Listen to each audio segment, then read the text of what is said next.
各位记者朋友，大家 Good afternoon. Welcome to our press conference. Questions, please.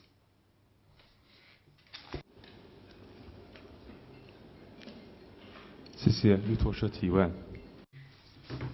Reuters. It is learned that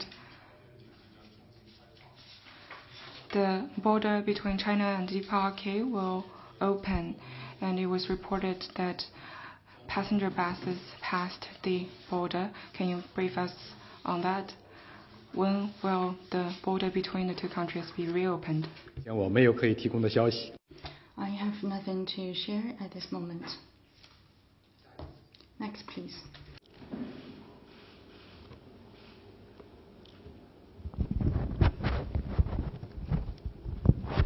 谢谢发言人。深圳卫视执新闻记者提问：8月16号， Shenzhen TV on August 16th, member of the Political Bureau of the CPC Central Committee and Director of the Office of the Central Commission for Foreign Affairs Wang Yi attended the opening ceremony of the 7th China-South Asia Expo, and he met with leaders from Vietnam, Laos, Sri Lanka, and Nepal. Can you brief us on that? From August 16th to 20th, the 7th China-South Asia Expo is held in Kunming, Yunnan. It is the shining name card of exchanges and cooperation between China and South Asian countries and the wider world. This year's Expo, themed Solidarity and Coordination for Common Development, attracted representatives from 85 countries, regions, and international organizations, and more than 30,000 exhibitors from online and offline, covering all South Asian and Southeast Asian countries and RCEP members. Dr. Wang Yi attended and addressed the Expo opening ceremony. Upon request, he met with Sri Lanka Prime Minister, Laos Vice President, Nepalese Vice President, and Vietnamese Deputy Prime Minister who are attending the Expo in China. Dr. Wang Yi, in his speech, stated that this year marks the 10th anniversary of the Expo. The BRI and the neighborhood policy of amity, sincerity, mutual benefit, and inclusiveness, both proposed by President Xi Jinping. In the past decade, China and South Asian countries have consolidated solidarity and cooperation, advanced DPRI cooperation, deepened friendly exchanges, and created a new chapter of friendship. China welcomes South Asian countries aboard the express train of China's development and sharing the dividends. China stands ready to work with them to seize historic opportunities, enhance solidarity and coordination, grow new dynamism for development, build a community of development, and contribute to long-term peace, stability, and prosperity. Dr. Wang Yi made 4 proposals. First, we should deepen strategic mutual trust, support each other in international regional affairs, work together to advocate open regionalism, pursue closer regional cooperation, jointly safeguard the interests of developing countries, and defend international fairness and justice. Second, we should deepen interconnectivity, advance the building of key routes, including CPEC and China-Nepal Railway, speed up the building of key routes, key junctions, and major projects, and ensure unimpeded, updated flows in regional economy. Third, we should deepen economic and trade cooperation, further enhance trade facilitation and synergize systems and standards, promote investment and cooperation based on extensive consultation, joint contribution, and shared benefits, and make the global industrial and supply chains more closely connected. Fourth, we should deepen people-to-people exchanges, pull each other closer, strengthen traditional friendships, and build a social foundation for regional cooperation with greater cohesion and diversity. Participating parties stated that they actively promote high-quality BRI cooperation with China and have reaped fruitful results. The theme of the Expo follows the trend of the times, response to countries' development needs. They thanked China for forging an effective cooperation platform and welcoming South Asian countries aboard the express train of China's development. They looked forward to bolstering solidarity and coordination and contributing to the openness, inclusiveness, peace, stability, and development in the region. We believe that the Expo will help participating countries explore more cooperation opportunities, reach more cooperative results, and jointly promote development and revitalization of Asia.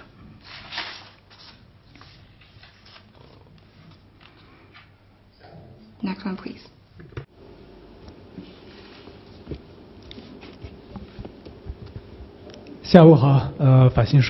AFP. It was reported that a sports delegation from the DPRK arrived in China yesterday and plans to travel to Kazakhstan to participate in a competition. Is that true? If so, can you give us more information about that? 关于这个问题呢，目前我也没有可以提供的信息。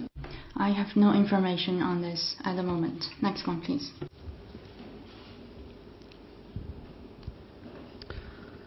A question from Bloomberg regarding Argentina's presidential front-runner candidate Javier Milei. He said that he would freeze relations with China if he were to be elected. That was in an interview with Bloomberg. And later he said he did not want to promote ties with those who don't respect freedom. Does the Chinese Foreign Ministry have a comment on the remarks by the presidential front-runner in Argentina, Javier Milei? Thank you. 彭博社 全人类共同价。 Freedom is a common value of all humanity and an important part of socialist core values. China is a country with rule of law. Chinese people's freedom is protected under the Constitution. It is inviolable and sacred. Under the leadership of the CPC, China realized the two miracles of rapid economic growth and long-term social stability. The Chinese people enjoy rising sense of happiness and security. If the candidate you mentioned comes to China for a visit, I'm sure he will have a completely different conclusion as to the freedom and security in China. Next one, please. 谢谢发言人。中新社记者提问是关于福岛核污染水的。那么据报道，日本东京电力公司 China News Service. TEPCO recently confirmed a leak of nuclear contaminated water stored at Fukushima caused by a ruptured hose. Do you have any comment? We have noted relevant reports. The legitimacy and security and safety of Japan's ocean discharge plan has been questioned by the whole world. The new leak heightened international concern about TEPCO's incompetent management and the Japanese government's ineffective oversight. Fukushima residents have pointed out that TEPCO has handled poorly with the aftermath of the nuclear incident. It has withheld and tampered with data.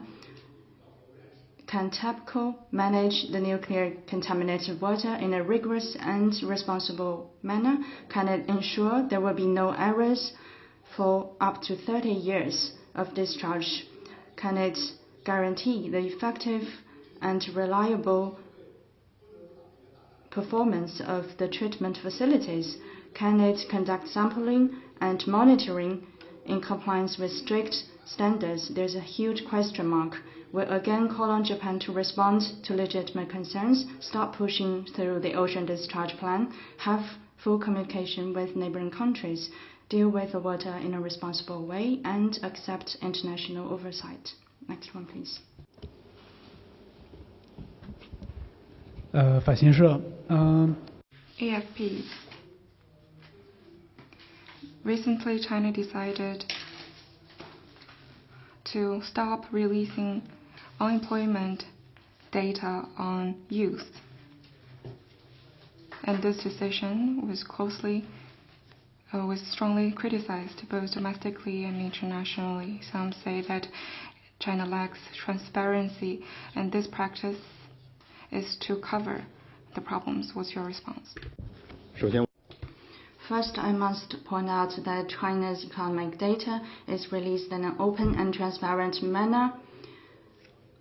The release of statistics have been widely recognized internationally. In recent years, with the latest developments, relevant authorities have added new indices and also adjusted old indices. That is a common practice to improve statistics gathering. China has enriched the content released on economic data and added new data. For example, in August, we added services retail data, and relevant authorities also responded to these issues. You may refer to their response. Next one, please. 还有其他的问题吗？ Anything else?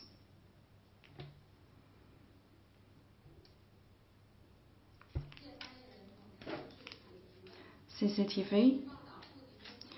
A Moody's Analytics report predicted that thanks to surging demand for electric vehicles and low production costs, China is on course to become the world's top car exporter by the end of 2023. Do you have any comment? We note the reports. The global popularity of Chinese EVs reflects China's commitment to green growth. In recent years, China has been advancing a green transition. In the first half of this year, China's newly installed renewable energy capacity accounted for 77% of the total installed capacity, bringing the total renewable energy capacity to 1.3 terawatts, exceeding that of coal power capacity. In July this year, production of EV, solar panel, and charging facilities all saw significant growth. And green factories, industrial parks, and supply chain management enterprises were set up. China has been upgrading traditional sectors, and there has been a significant decrease in coal-fired boilers and kilns, and there's a sharp drop in energy use. China's green economic development contributed to global green transition. According to a report, China's green trade exceeded $1 trillion, the highest in the world. The production and sales of new energy vehicles remained top of the world for 8 consecutive years. China's wind, solar power facilities production both stand top at the world, and production of polysilicon, silicon wafer, and batteries accounted for more than 70% of the global total. We have also launched the BRI International Green Development Coalition together with partners, offering a platform for exchange and cooperation for green and low-carbon transition. Green development is a common cause of all humanity. China will continue to work for green development and higher quality growth and contribute our share to global sustainable development and jointly build a prosperous, clean, and beautiful world.